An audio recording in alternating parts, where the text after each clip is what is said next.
Welcome to the Human Experience Podcast, the only podcast designed to fuse your left and right brain hemispheres and feed it the most entertaining and mentally engaging topics on the planet.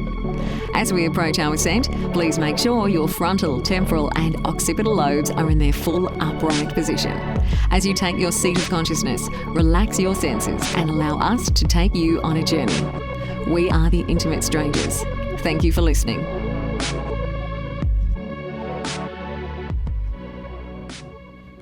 Welcome to another episode of the Human Experience Live Show. My guest for today is Dr. Peter Sjöstedt-H. Peter is the author of Noetics, a book in which he looks at the interplay of psychedelics, philosophy, consciousness, and metaphysics. Peter completed his degree in continental philosophy at the University of Warwick and achieved his PhD at the University of Exeter, where he teaches both philosophy and skills on writing. He's been featured on platforms such as TEDx, discussing the reemergence and hidden history of the usage of psychedelics and their connection to philosophy, science, and consciousness.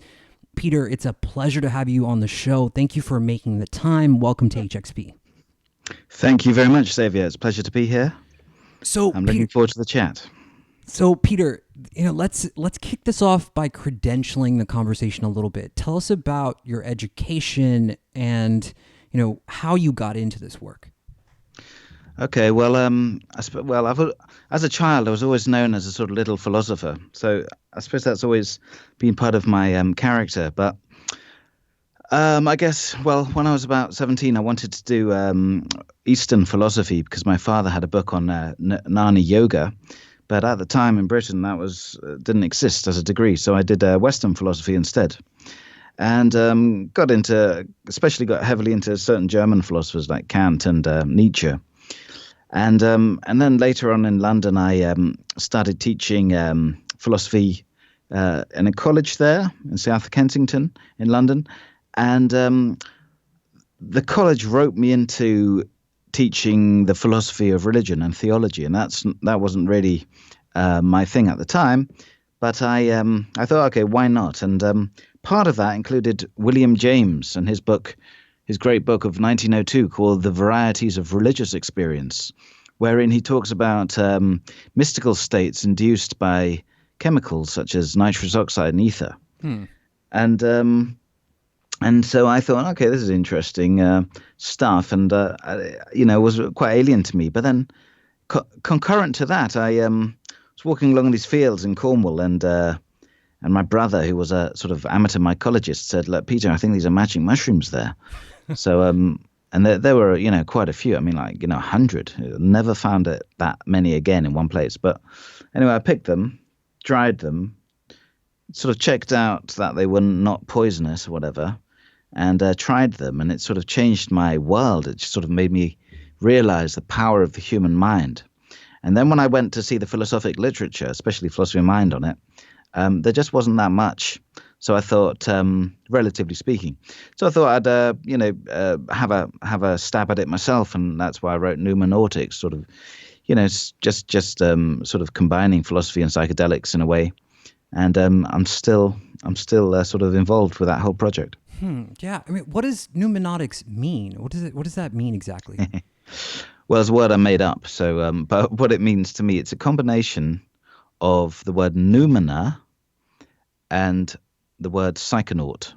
So the word noumena comes from the German philosopher Immanuel Kant.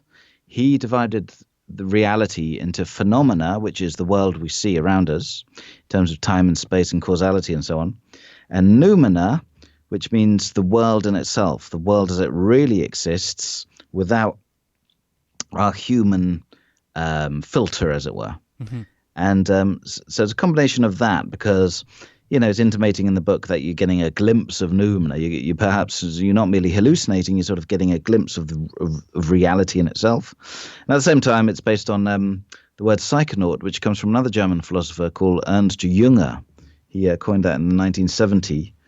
Jünger was a friend of Albert Hofmann, who invented or discovered LSD. Sure. In fact, in Albert Hoffman's book, LSD, My Problem Child, he he devotes a whole chapter to Ernst Jünger. But anyway, so Jünger comes up with this term psychonaut, which basically means an explorer of the mind via chemicals. So the book is a combination, really, of that exploration, but also with a touch, well, more than a touch of philosophy. Huh. Okay. So, let's break this down a little bit. When we're looking at consciousness, how do we define what consciousness is? Well, that's a huge question, as you know, and I in the PhD I completed quite recently, I've got a chapter devoted to that question. Really, I prefer the word sentience, which is an umbrella term, which includes consciousness, but is more than consciousness. So for me, consciousness is opposed to subconsciousness, but both of those are forms of sentience. And within that, we can distinguish many different modes. For example, we can distinguish reason and knowledge, the power of reason, knowledge. We can have another category of perception, which includes the traditional five senses, sight, hearing, and so on, but also perhaps more than that, like perhaps another sense that Whitehead calls causal efficacy, which is a kind of primal sensing of emotion, the emotion within the world. We can also talk about other forms such as the speed of consciousness, the duration of the present, the species present as it's known. We can talk about memory, imagination, and then we can subdivide that into dreams and hypnagogia, mystical states. I mean, it's there are many elements that make up what we can call sentience, but I think you can at least list it, enumerate it. One way that I like to think about it as well, more generally, is from Bertrand Russell, and he says, the mind is that which we know without inference, right? So what that really means is we know the physical objects around us by inference. We see the colors and whatever, and we infer that those colors and tastes and whatever were caused by external objects. But our consciousness itself, the colors we have, the qualia as it's known, the experience, that we don't infer. That's directly known by us. So that's a quite useful distinction, I find. So I mean, surely this aspect of sentience puts us at the top of the species, versus pre-hominid apes or something like that, sort of rummaging around for these hallucinogenic mushrooms. These shrooms affects us differently than these other species. I mean, would you presume that? I would assume that, yeah, but at the same time, it's hard to know what it's like to be in other species. I mean, they did this really interesting experiment last year where they gave MDMA to an octopus, and we don't know what it was like to be an octopus on ecstasy. However, ecstasy used to be known as empathy, and the behavior of the octopods was quite strange because they started getting very cuddly and, sort of seemingly empathetic. So it seemed to affect them in the same way, even though the octopus brain is very, very distinct from our human brains. So, these things, I mean, human neuroscience is still in its infancy, and the neuroscience of other creatures even more so. I mean, it's my personal belief that sentience is not, you don't necessarily need a brain to have sentience. And again, this was what my doctorate was on, something called panpsychism, which is the view that sentience exists throughout nature, but in different degrees, just like the complexity of matter exists throughout nature, but in different degrees of complexity. So I'd say there's a basic form of sentience, perhaps not consciousness, but something more like akin to subconsciousness, even in plants, but going down, all the way down. Mm-hmm. You talk about something that you termed a hard problem of consciousness, and then you get into qualia. What are these things? What is the hard problem of consciousness? Okay, well, the hard problem of consciousness was coined by an Australian philosopher called David Chalmers in 1995, but it's an old problem. It's also known as the mind-matter problem, the mind-matter mystery, and it goes back hundreds of years, if not thousands. But it's basically this. What is the relationship between matter, or the physical, and mind, or consciousness, or sentience?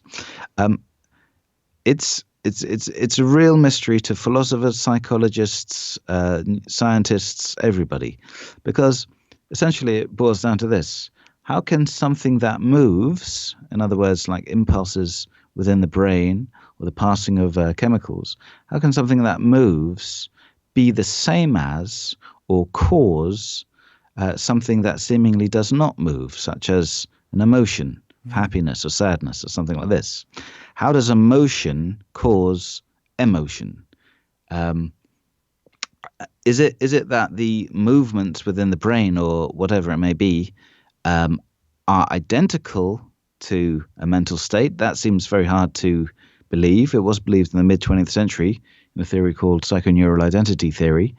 It's difficult to believe because, for example, neurons have certain spatial properties, like the general patternation over time, and their correlated imagery, let's say a purple triangle, has different spatial properties. Therefore, you'd have to say that the same thing has two sets of spatial properties, which seems absurd. So when people sort of dismissed that identity theory, that mind and brain were identical in the mid-20th century, what emerged was really something called emergentism, of functionalism first, but emergentism, which is generally the idea that the brain causes the mind to exist. But the problem with that is there are no known laws of nature that exhibit that causation. There's it's called in philosophic terms, it's called a transordinal nomology, or bridge laws. These are not laws of nature as we understand it. Secondly, it's problematic because if you want to believe in free will, in mental causation, which most philosophers do today, it's very hard to say how something that emerges, the mind, can feed back and make your legs move and so on and so forth. There's a problem of mental causation. So that in a nutshell is the hard problem of consciousness, how mind and matter relate. And although a number of people think they know the answer to that, nobody agrees, and there are several theories out there. So this is the main sort of concern that philosophers are looking at. It's the main concern for, I should say, philosophers of mind, such as myself. Okay. But other philosophers, they look at ethics, and they're not concerned with us at all. Might look at political philosophy or epistemology, which is the theory of knowledge, or so on and so forth.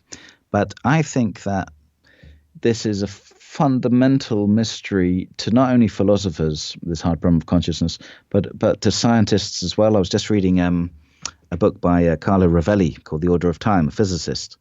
And he brings in a lot of philosophers, actually. But his understanding of sentience, of consciousness, is quite limited. And I'm reading it and I'm thinking, listen, there's so much more that could be said about time, the nature of time, when you involve consciousness, than can be said by simply mathematics and physics per se as we have it today.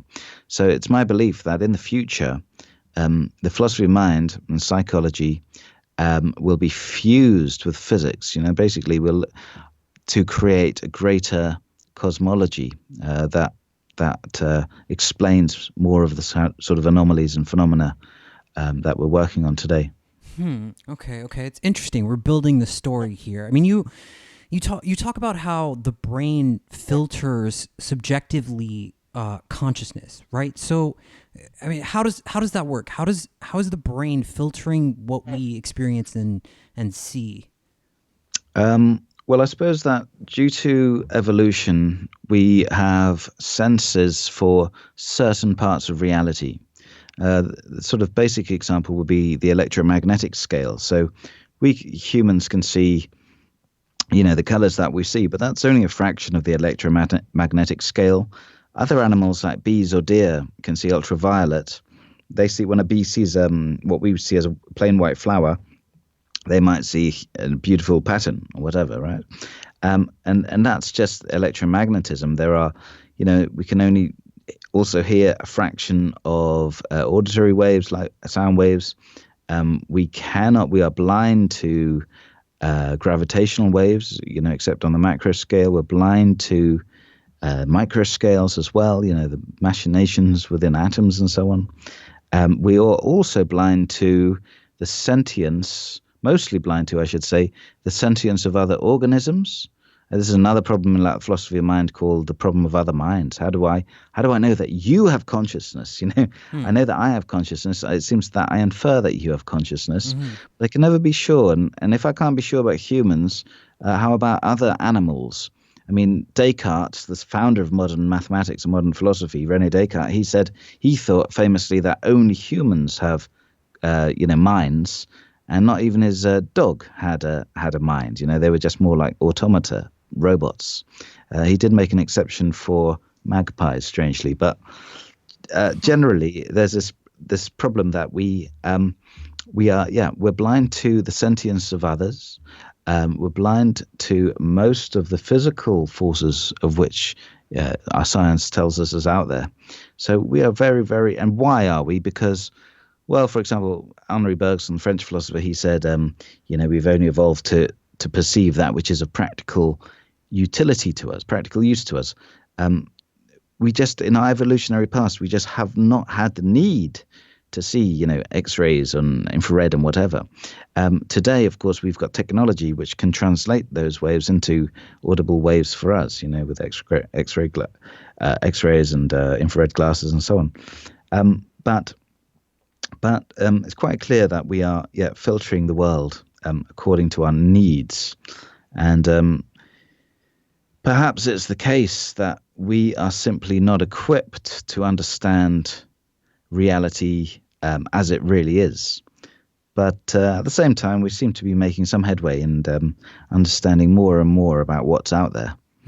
Yeah, and this is where psychedelics kind of come in, right? Because they change those filters. They allow us to see this other realm, whether we're entering it or something else, or whether it's sort of removing this filter that we've got sort of set up in our paradigms, our belief systems. And you talk about how psychedelics are reemerging into mainstream culture, but also you talk about how much it's influenced the philosophy of our past. So let's get into modern philosophy now, where it is, but also how we got to the place we're at now. Because you talk about Plato drinking ergot, which is the precursor to LSD, and it seems that there are more and more of these experiences that are denoting this sort of, I don't know, this presence of psychedelics throughout human history. Yeah, no, it's quite a fascinating line of inquiry, really. So Albert Hofmann, whom I mentioned, who discovered LSD, he wrote a text saying that he believed that, well, let me go back. So in ancient Greece, 2,500 years ago or so, there was this religious festival known as the Eleusinian Mysteries. And these were held, there was a greater and a lesser mystery, but these were held once a year. And everyone who could speak Greek was allowed to partake of this. And ultimately, it involved taking a potion of a specific dose after one has fasted, and then going into this darkened temple. And but one was forbidden to speak about it. And however, it's clear that the great philosophers, like all the other Greeks, were initiates in these mysteries. And Plato, one of the greatest really of the ancient Greek philosophers, although he didn't explicitly write about it, he intimates it quite a lot, like characters walk along the river Ilissos, which is the location of the lesser mysteries and so on. And he talks about, he says that he wants to be counted as a mystic, as amongst the mystics. Mm-hmm. And then he talks about this great vision, or in a few books. Well, in one book, two books particularly, the Phaedo especially, and the Phaedrus. And he talks about his soul leaving his body and so on in this vision. And then thereafter, he tries to come up with logical reasons as to why mind and matter are not identical. In fact, are two separate substances. And this is what we call in philosophy substance dualism. So it seems that these visions inspired his dualism, which was extremely influential in in Western thought. I mean, a lot of people, like Nietzsche says, Christianity is Platonism for the people, right? And so Hoffman then thought that within these mysteries there was the potion was psychoactive and contained ergot. Why? Because, well, there were these barley plains adjacent to the Eleusinian mysteries, and ergot is a fungal parasite that grows on wheat, barley, and so on. So there's other theories as to what it was as well, but it seems quite likely that it was some kind of psychoactive substance. I mean, I should say at the time, wine in ancient Greece wasn't like wine today. It was highly psychoactive substance in itself. So it was not unknown, these substances. Anyway, so it's if Whitehead, the philosopher Whitehead, is someone I deeply admire. He wrote that he famously wrote that all European philosophy is but a series of footnotes to Plato. And if it's the case that Plato's philosophy was inspired by psychedelic intake, it means the whole legacy of Western philosophy really is, in one sense, one can sort of conjecture, triggered by psychedelic intake. And of course, philosophy was the same as science until a couple of hundred years ago, really. So the whole of Western intellectual development, one could argue, has a debt to the role that psychedelics played in ancient Greece. Yeah, and it seems like there is this reemergence happening now. I mean, people are talking about this. It's been in legislation. They're talking about decriminalizing magic mushrooms and peyote and these other compounds that are just seemingly just part of nature. I mean, this is something that's available to everyone. And it should be, right? So back in ancient times, have you noticed in your research that these psychedelic compounds were available to a certain class and not other people? Well, there were some restrictions placed on them. Like I said, for example, then the kykeon, which was the potion in the Eleusinian mysteries, that was only allowed to be taken at the temple and administered by priests. However, there were other sort of concurrent Dionysian festivals going on as well, where it's likely there were other chemicals taken, but it was always in a ritual setting. There's one case actually in ancient Greece of an aristocratic youth who performs a sort of a mystery rite in his own home. In other words, he probably took the kykeon in his own home, and he's severely reprimanded by the state when that happens. I suppose because these, you see, in the Eleusinian mysteries were the function was to stop one fearing death. So there were, very sacred activities, and certainly nothing to be taken trivially or recreationally.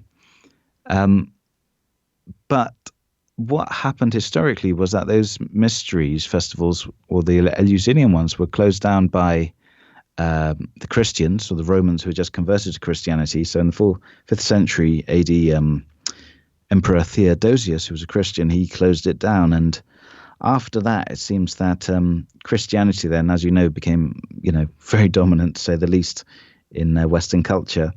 And it seems that it monopolized all mystical states, and thus psychoactive compounds were sort of generally omitted from that, with some exceptions maybe. But I think now, with the Enlightenment a few hundred years ago, then we move away from Christianity to a certain extent.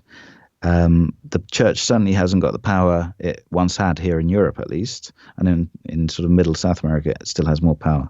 But certainly in Europe, Western Europe, it has very little power now, ostensibly at least. And so we can return to more pagan or more secular versions of spirituality that don't involve sort of an intermediary priest. And I think part of that is the taking of psychedelics as well. It's sort of like a kind of direct mystical experience. Some people say that this is a Western way of thinking about psychedelics, but I think it's a legitimate way of thinking about it. And so I think the prohibition on psychedelics that we've seen in the last sort of 50 years is a bit like the prohibition on alcohol in the US in the 1920s.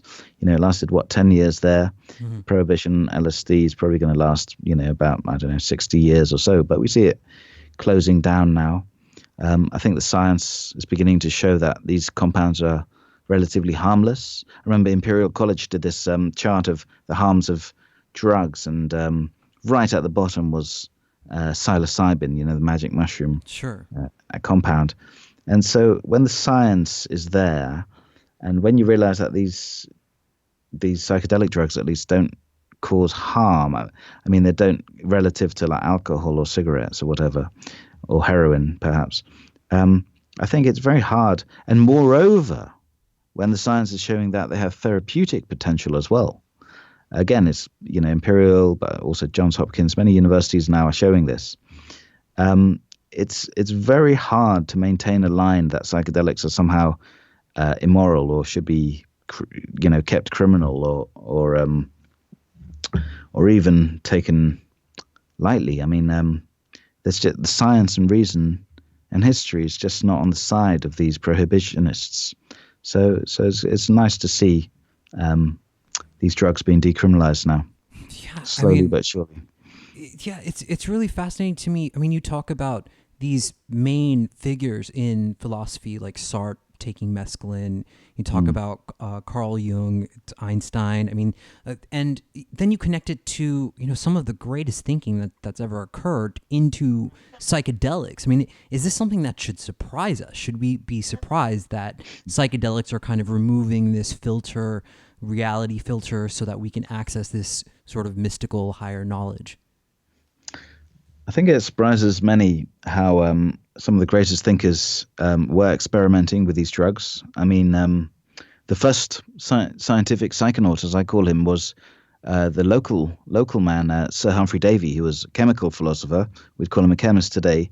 But in 1799, he was experimenting heavily with nitrous oxide, laughing gas, and he was taking a lot of it in 1799 to the extent where he, on Boxing Day 1799, he stepped into an airtight box like a TARDIS and inhaled 160 pints of the gas. And as he stepped out, he took another 40 pints just to be sure, And then he said, the fascinating thing is, and this is all reported in this book of 1800 and his notebooks of the time. He said, everything, all that exists is thoughts, right? So, and by which he meant idealism, which is a philosophical stance from Kant again, related to the word noumena, which is the view that the matter and the space and the time we see around us is actually a projection of our minds, projection of thought, as it were. Mm-hmm. So these, at the start of the scientific investigation into psychedelics, we see an immediate link to kind of metaphysics, the fundamental study of reality, which often involves the mind. And so we have this idealism immediately coming through with the first studies of psychedelics. And that was linked to the German philosophers of the time. So Humphrey Davy was he's known as a great chemist. He was the second scientist to be knighted after Newton, and he discovered barium and a number of other elements, and he invented the miner's safety helmet and safety lamp, and so on. But he was friends with Coleridge, with the poet Coleridge, Wordsworth, De Quincey to some extent, Robert Southey, the poet laureate, and most of these, in fact, all of these were very much interested in the German idealism current at the time, especially Kant's transcendental idealism. So we see that, but academic philosophy in England, at least, doesn't become idealist for another 70 years in the 1870s with people like MacTaggart and Green and Bradley and people like that.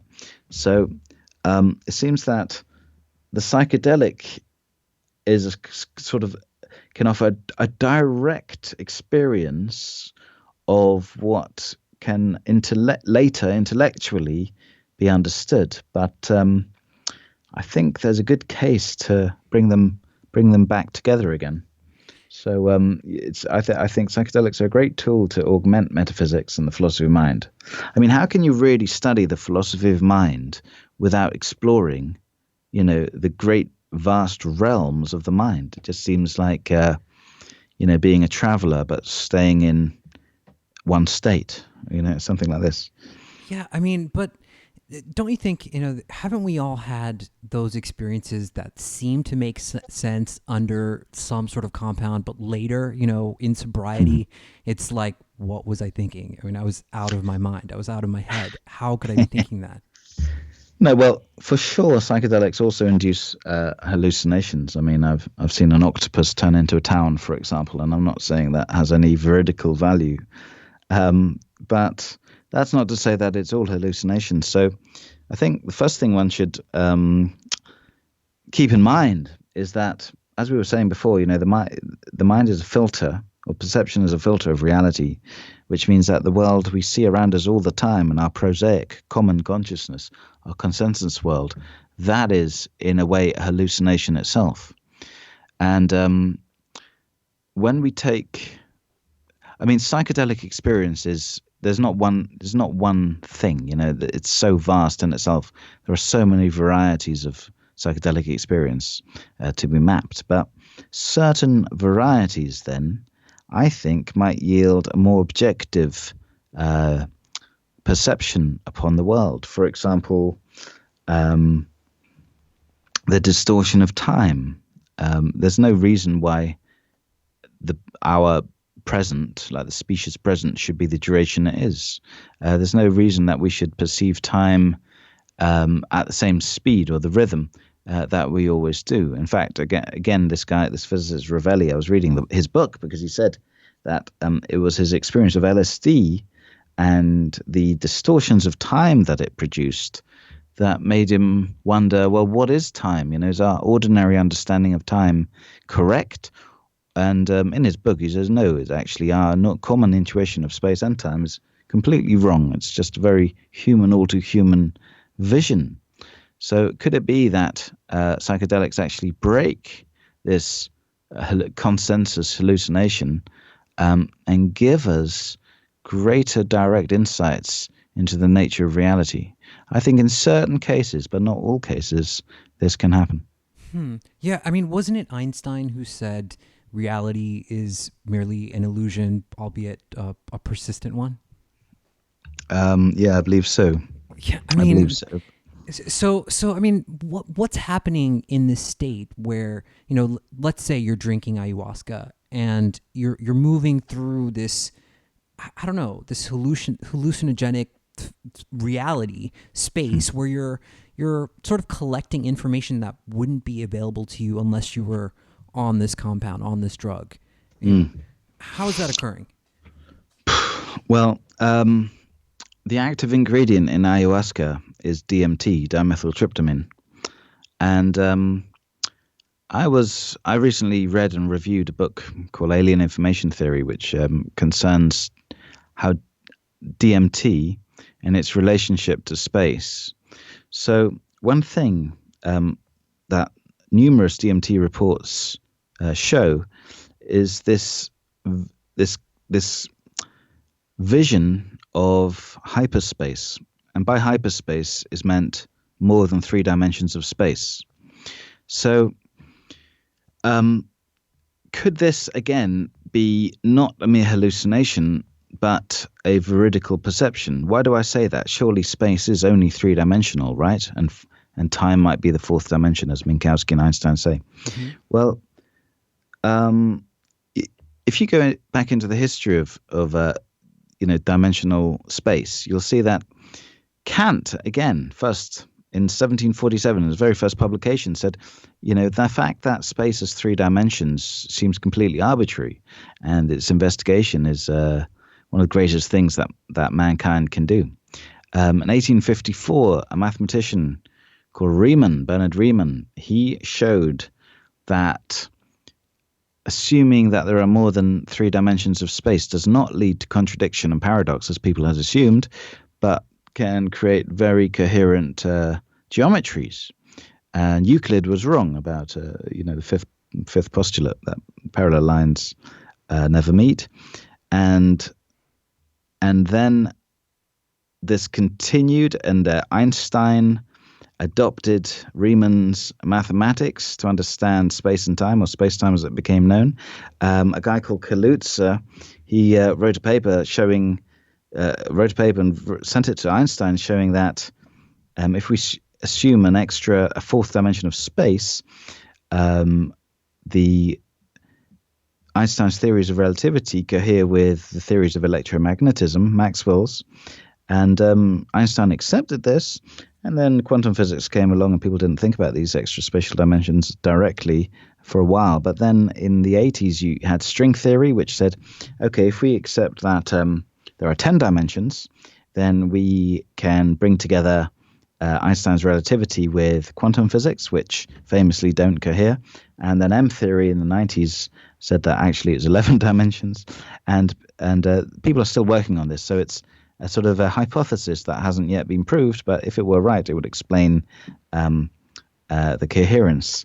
So many mathematicians and physicists really believe in these extra dimensions, but of course we can't see them because, again, we've evolved, we project the 3 dimensions of space. Some people might be able to see more than 3 dimensions. This is an interesting question. Charles Hinton wrote books on how to develop that visualization.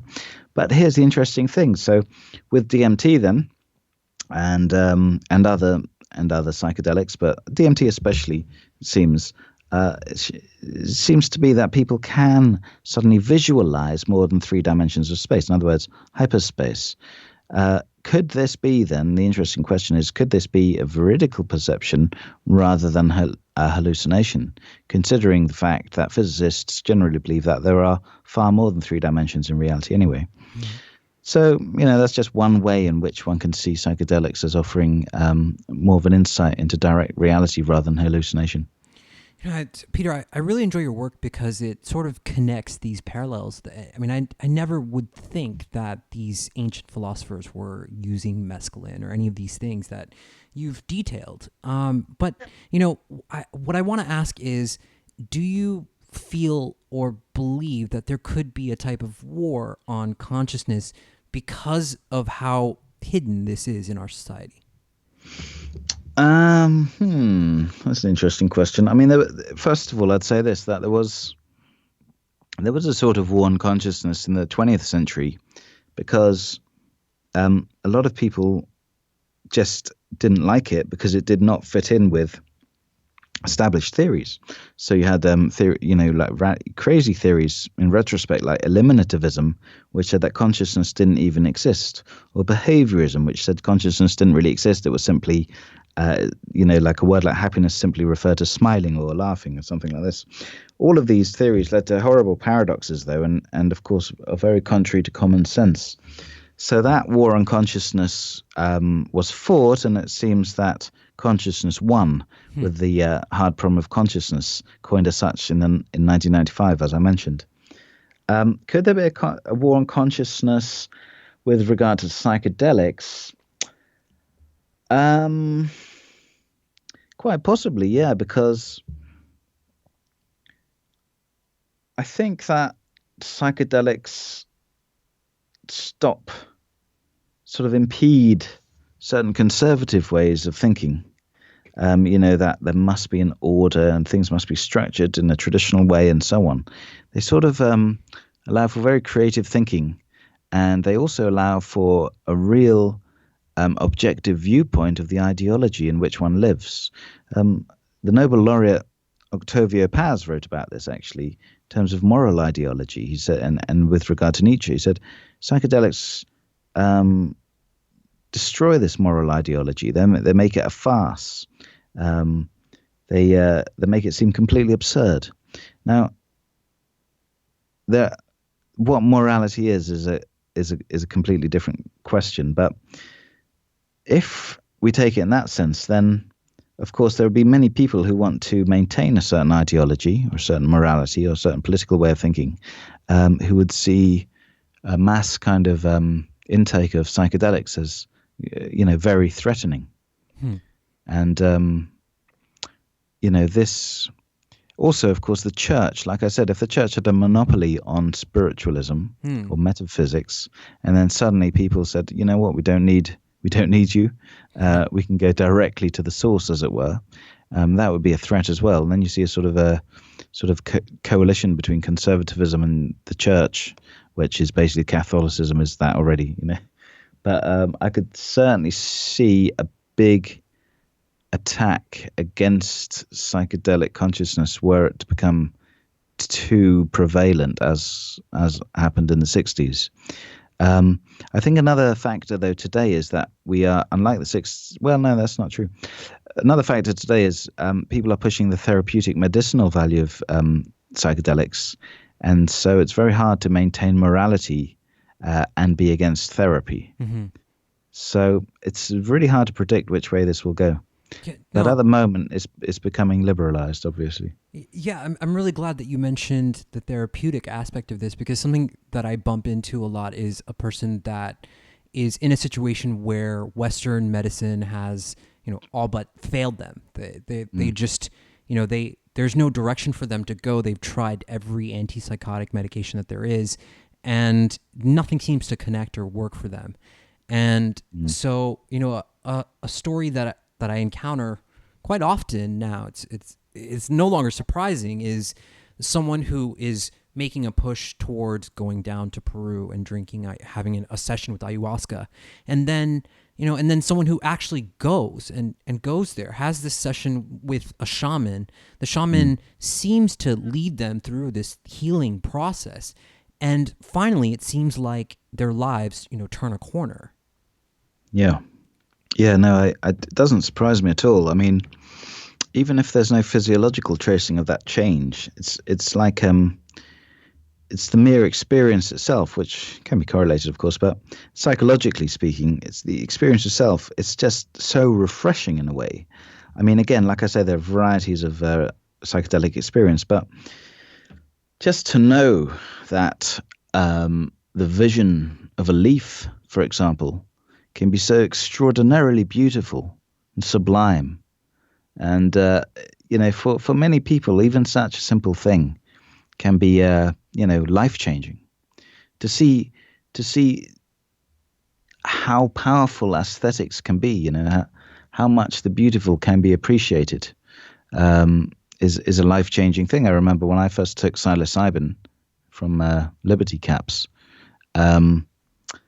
I just thought, wow, I'm really going to have to get into history and theology and art and look at the philosophy of mind in respect to this more detail. It was incredibly inspiring. And anything inspiring, of course, is going to help your mental health, I should say.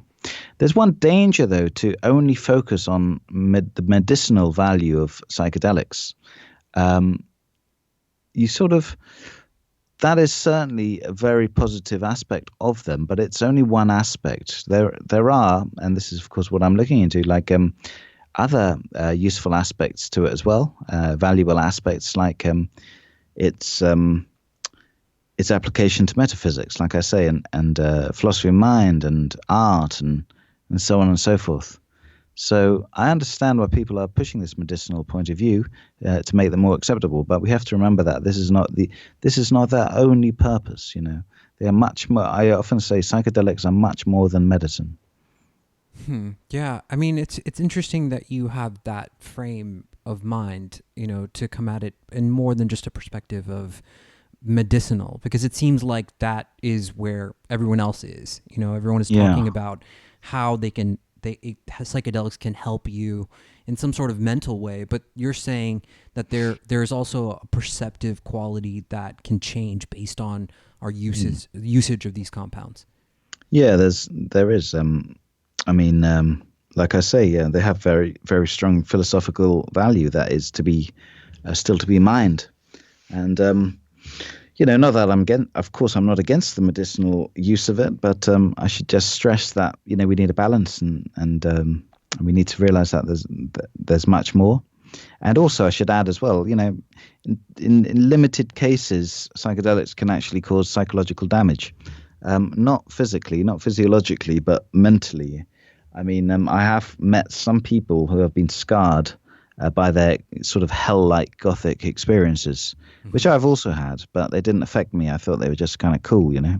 But some people, especially if you've been inculcated into like a religious family and you believe that there really is a hell or demons and think, you know, this kind of a dark stuff. If you've been brought up that way and then you actually see it and you have what William James calls a noetic experience where you think it's real, as it were.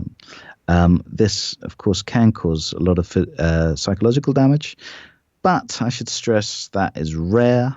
And of course, alcohol can cause that as well. I mean, okay, not as in such a dark way, but it's much more harmful on average. Overall, psychedelics are very beneficial, but one has to be a bit careful to balance it. So a person should be aware of their own sort of mental agency and know, you know, what their limits are and I mean experimentation. And you talk about how, you know, even in ancient times the state regarded doing it outside of a ritual context as, you know, a breach of some sort of agreement that was you know, necessary, you know. So Well, go ahead.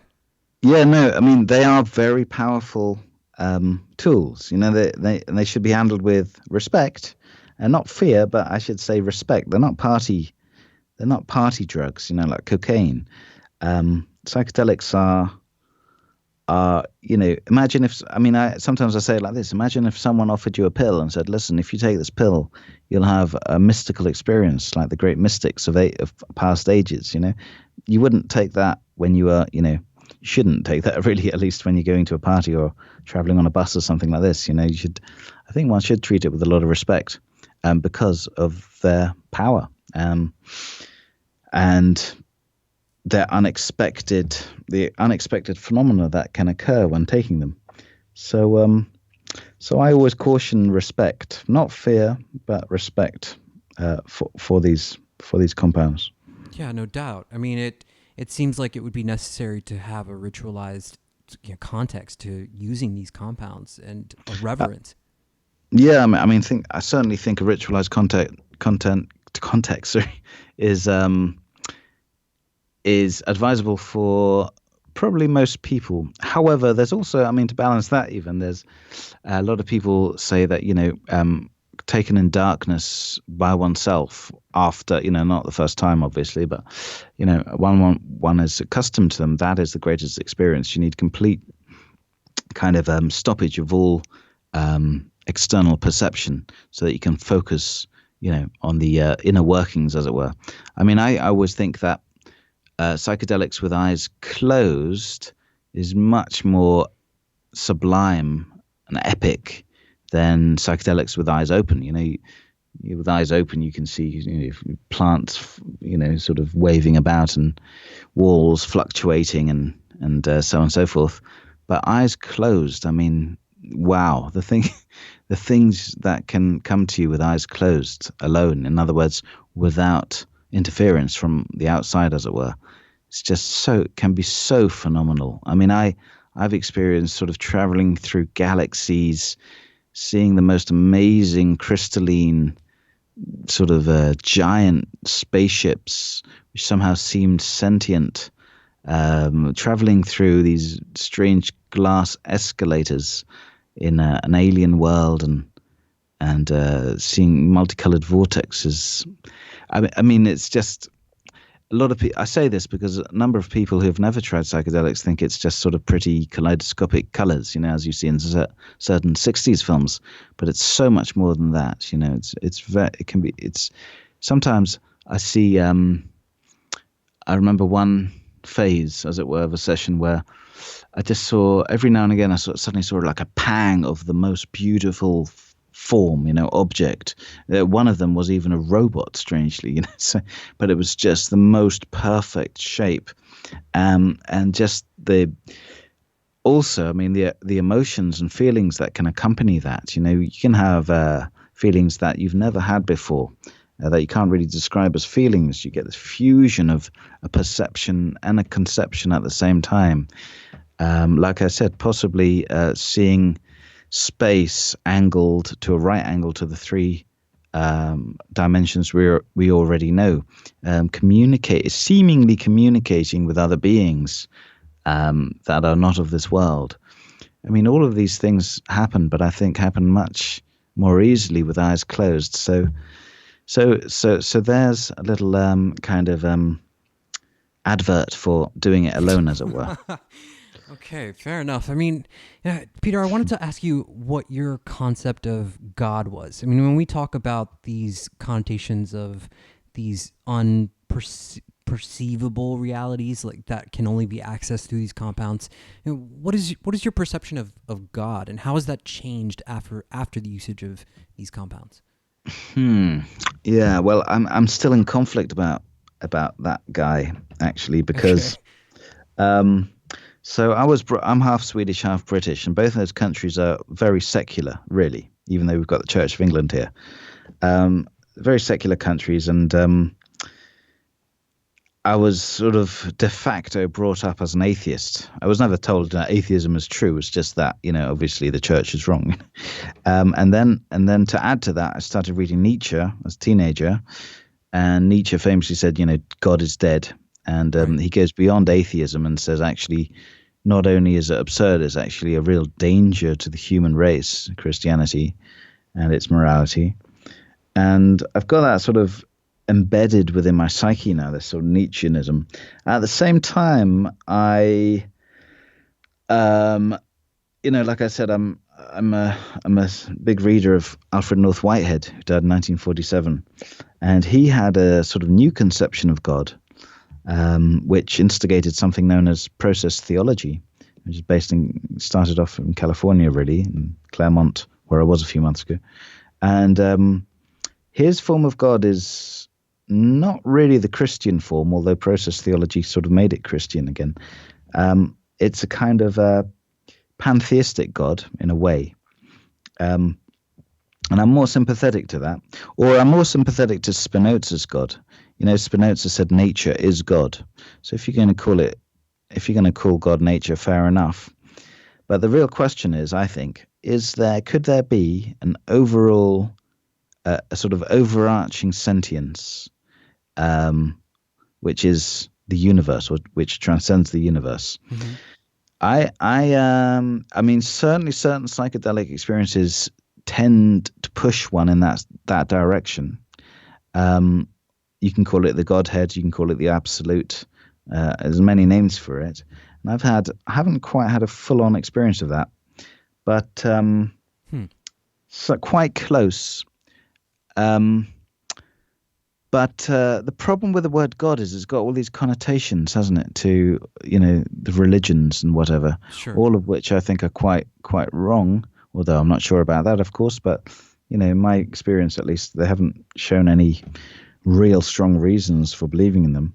So I'm just going to stay agnostic on that.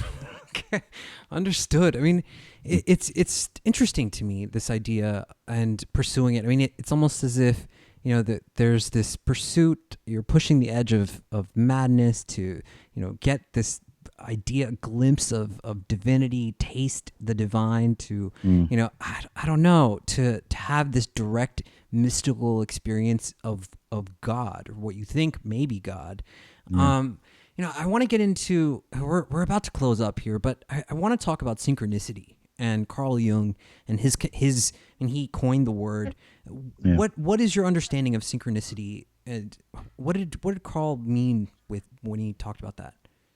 Well, I must admit, I'm not a Jung scholar, and I don't really know that much about it. I mean, I would consider Jung more of a psychologist than a philosopher, so it's not really something I can talk about. But as I understand it, it means not merely coincidence, but that there is a higher purpose to what we experience as coincidences. Right. I'm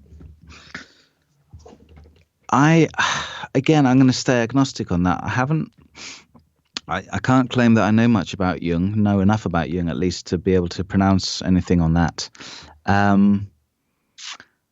think that something related to it is true, though. I think there could be purposes or teloi, of which we act upon, which which are overarching, as it were, but which we're not consciously aware of. I mean, a common example is simply the urge to mate, So although we see that from our perspective as just mere pleasure, there seems to be a species-wide telos directing us that way.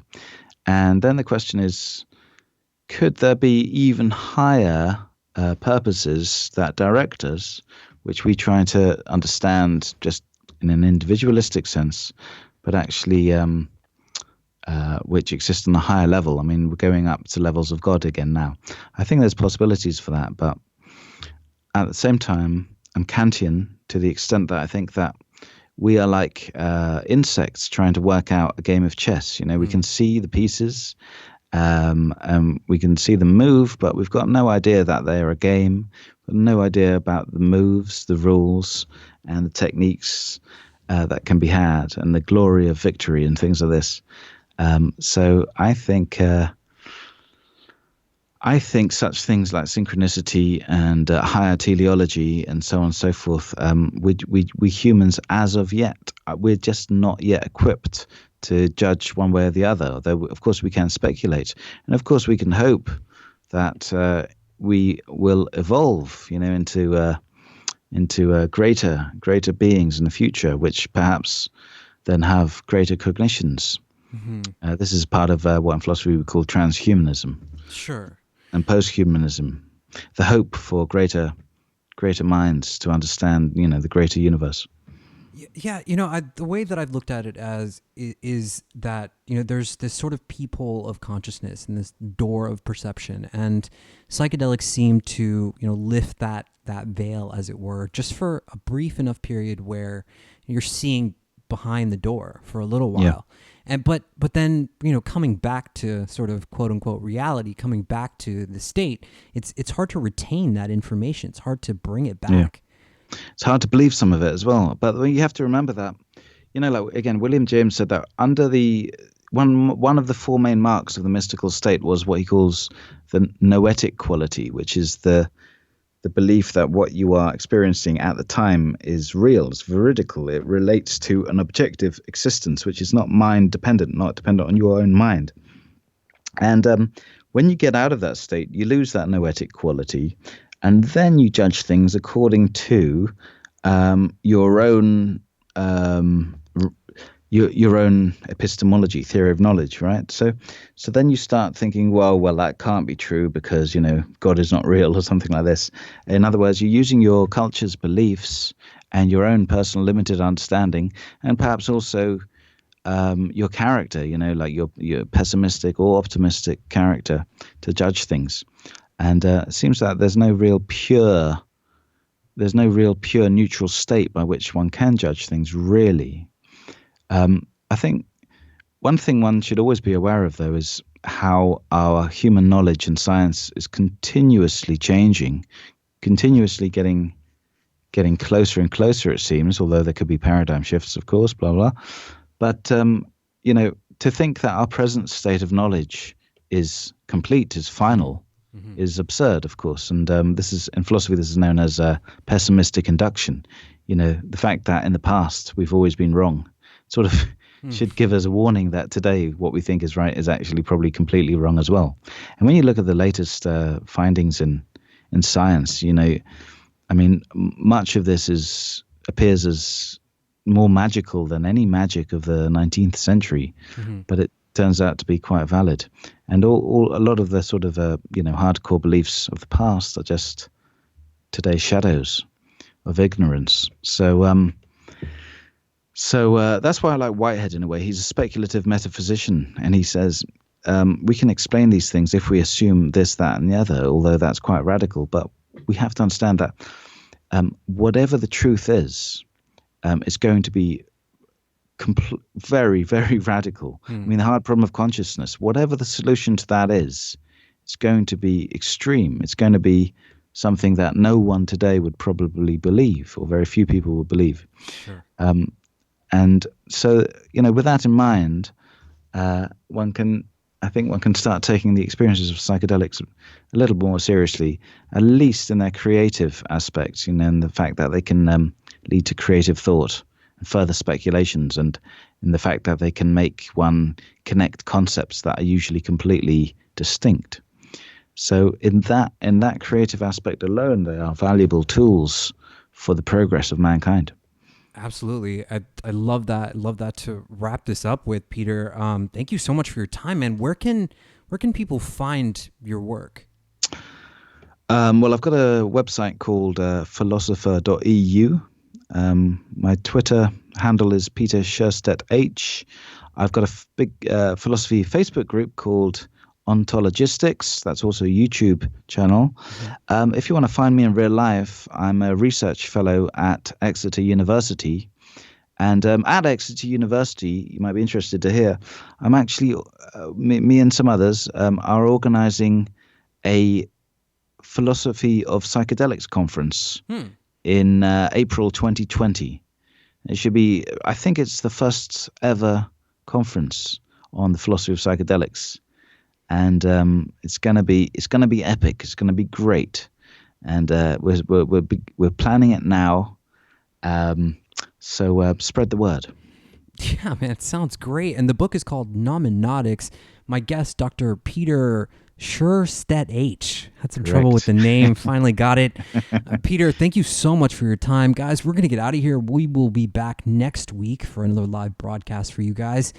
If you're not subscribed to us on YouTube, please search for the Human Experience Podcast.